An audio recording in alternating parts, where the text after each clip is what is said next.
Sahiwal division में सेहत आमा के निज़ाम को मज़ीद मौसर और जदीद बनाने के लिए हुकूमत पंजाब का कम्युनिटी हेल्थ इंस्पेक्टर्स प्रोग्राम अहम पेशरफ्त साबित होने जा रहा है।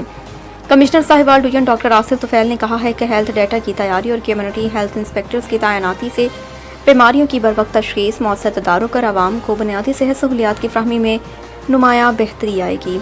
जायजा इजलास में बताया गया है कि साहिवाल डिवीजन में मजमूई तौर पर 1101 कम्युनिटी हेल्थ इंस्पेक्टर्स तैनात किए जा रहे हैं, जिनमें जिला उकाड़ा के लिए 450, साहिवाल के लिए 329 और पाकपतन के लिए 322 इंस्पेक्टर्स शामिल। ये अमला घर घर जाकर हेल्थ डाटा जमा करेगा। मुतअद्दिद और गैर मुतअद्दी बीमारियों की स्क्रीनिंग, गज़ाई जायजे, तब तक की निशानदही, जच्चा बच्चा की नकादश्त, हिफाजती टीकों से मुतल्लिक आगाही और ख़ानदानी मनसूबाबंदी जैसे बुनियादी सेहत खदमात फ्राहम करेगा। कमिश्नर डॉक्टर आसिफ तुफैल ने कहा है कि कम्युनिटी हेल्थ इंस्पेक्टर्स बीमारियों की निगरानी, अवामी आगाही और हर वक्त रेफरल के जरिए सेहत के निज़ाम को आवाम की दहलीज तक पहुँचाने में कलीदी किरदार अदा करेंगे।